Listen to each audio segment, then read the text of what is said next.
I'm Harrison Graham. Here's what we got coming up on today's Chiefs Report. Has Travis Kelce been overtaken as the top tight end in the NFL? We'll dive into that. Plus, Pro Football Focus released their offensive line grades going into 2024. Where does the Chiefs unit come in? We'll get into that as well. Obviously, we've talked a lot about left tackle there, so should be interesting to dive into that. All right, let's kick off today's show.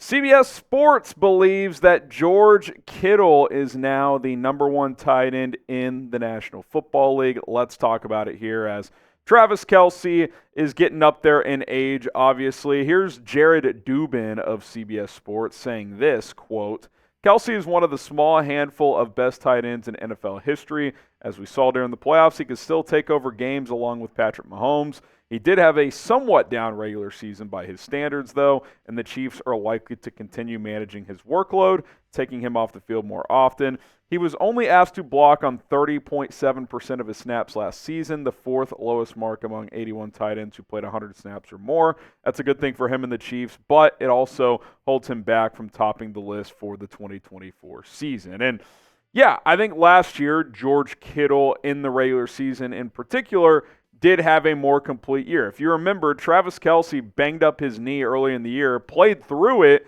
but, there was talk throughout the season like, as he lost a step, that he looks a little slower. The yards per catch, 10.6, was certainly down compared to what he's capable of as a yak tight end. But again, he was 16 yards shy of 1,000, and he sat in Week 18. They rested him. He would have hit 1,000 yards for, I believe, an 8th straight season. And he still had a very, very good year. Like, at worst, he was the second-best tight end. And by the way, in the postseason, he looked like the Travis Kelce we're used to. You compare these two guys in the 3 playoff games. Travis Kelce, 23 catches, 262, 3 scores. He basically averaged, 7, 8 catches a game and 90 yards and a touchdown. That's going to get it done, whereas George Kittle had a third of the catches, less than half the yards, and a third of the touchdowns with 8 for 112 and a score.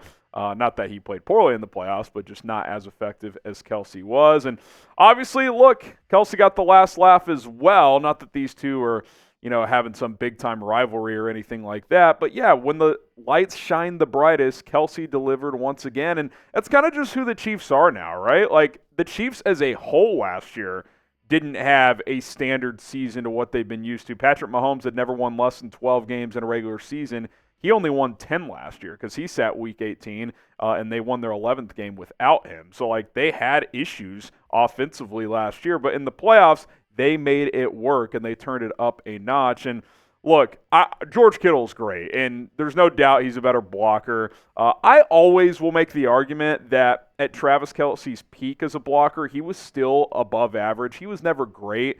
But I think the idea that he never blocked at all or wasn't good at blocking is pretty overblown. He's still a fine blocker, but his special ability as a receiving tight end is what makes him arguably, if not the greatest tight end of all time. I mean, it's him, Tony Gonzalez, former Chief, and Gronk, along with Shannon Sharp. It's kind of the core 4. Kittle's probably into the top 10 now. He's had a nice career.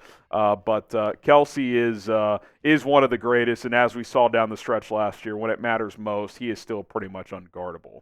Who do you guys think is the best tight end in the NFL currently? Type 87 for Kelce or type 85 for Kittle? Let me know what you guys think in the comments section.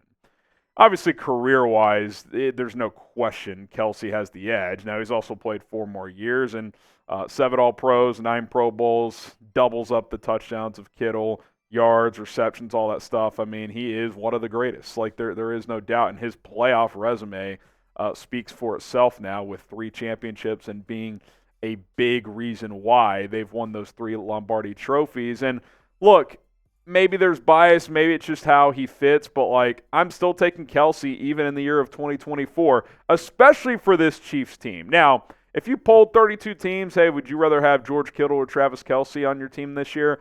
It'd probably be 20 Kittle, 12 Kelce. It might shift toward Kittle a little bit, but for the Chiefs and what they do offensively, it's Kelce because, A, their wide receiver room isn't that great, so he's still kind of their number one.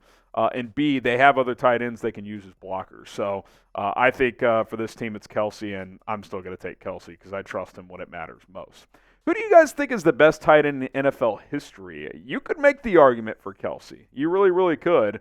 The accolades are there. The volume stats are there. The championships are there. Obviously, people will push back with the blocking stuff, but I think that's overblown, like I mentioned. But curious what you guys think. Go ahead and let me know. All right, coming up, we're going to get to Pro Football Focus's offensive line rankings heading into the 2024 season. We'll talk a little O-line as the Chiefs still haven't really adequately replaced number 57 there, Orlando Brown, from 2 seasons ago. So we'll talk about that as well. But first, we got a deal for you guys. This hat and T-shirt combo still on sale for a limited time only. Chatsports.com/KC combo. Make sure to get that link in the comments and in the description for you guys. Pick yourself up a new hat and T-shirt on sale. Chatsports.com/KC combo. All right, the Chiefs still coming in with the top 10 unit up front. Pro Football Focus giving them the 7th ranked offensive line heading into the 2024 season. You look at the top 8 here. Detroit, not a huge surprise. They've invested a lot, as has Philadelphia. Indianapolis and Cleveland up there. Jets, I'd push back on that one a little bit, especially with the injury-prone guys they have like Tyron Smith.